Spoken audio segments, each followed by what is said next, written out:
Hey everybody, Jason here of GhostbustersNews.com, and as always, Ghostbusters News right here on YouTube. Now, it should come as no surprise to anybody here on the channel that if you've watched my videos, you know that I'm a Ghostbusters collector. I collect a lot of things, obviously action figures, but aside from, toys, I also collect like Ghostbuster props, like proton packs, flight suits, stuff like that.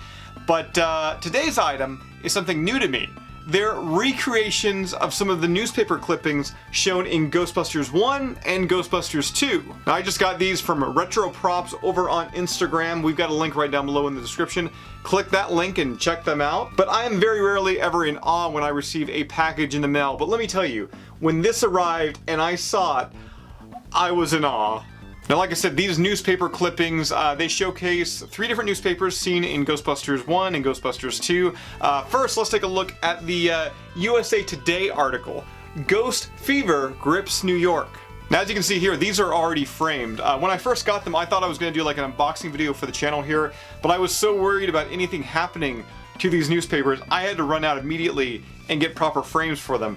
And just look how amazing of a display piece they make. Alright, so just took the paper out of the frame here, and this is it, guys. I mean, this is a newspaper. I know Paul told me that this is pretty much on the same paper that you would buy an actual newspaper on. So the look, the feel, everything is legit.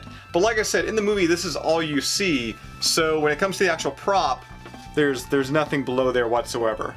But once again, it does open up just like a newspaper there, and it kind of looks like I'm actually reading something important, once again, about Ghost Fever gripping New York City. In fact, while I have this open here, let's just take a quick look to actually notice some of the detail on this. So many little pieces here have been recreated to perfection. Even the article here, which has nothing to do about the Ghostbusters, is actually accurate to what was actually used in the film.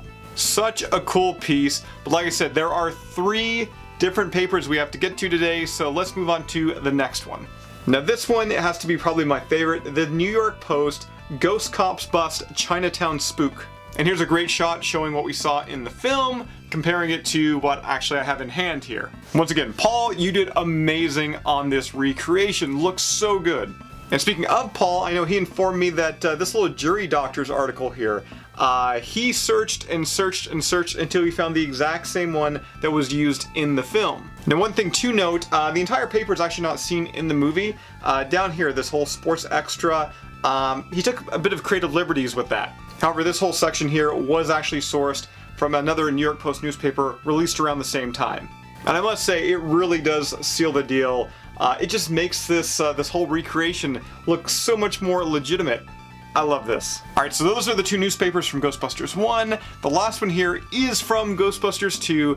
Of course, from that montage as well. They're back, Ghostbusters Save Judge. As you can see, this is another New York Post newspaper, featuring this great shot of Bill Murray, Harold Ramis, and Dan Aykroyd right on the front. And much as the norm to these newspapers that we're seeing in Hollywood movies, the article has nothing to do whatsoever with the picture or the header. Now, another really cool thing actually about this newspaper here is down here, the Fish Stories Writers Share Their Tallest Tales. This was not actually shown in the movie. But the actual film newspaper prop emerged a few years back there, and yes, this is 100% legit what was actually on it. Oh man, so cool. If you'd like to contact Paul, once again from Retro Props, we've got that link right down below in the description for you. And if you do pick up some of these, I'd certainly recommend framing them because, once again, they make such an amazing display piece. I'm going to put them up on the wall right at the end of this video. Can't wait. So that does it for us here today on GhostbustersNews.com. Be sure to subscribe to Ghostbusters News right here on YouTube. Click that bell notification icon to stay up to date with all the Ghostbuster happenings. Be sure to subscribe to our Ghostbusters News Patreon page. We got that link right down below in the description, and I will see everybody right back here next time. Ghostbusters News right here on YouTube.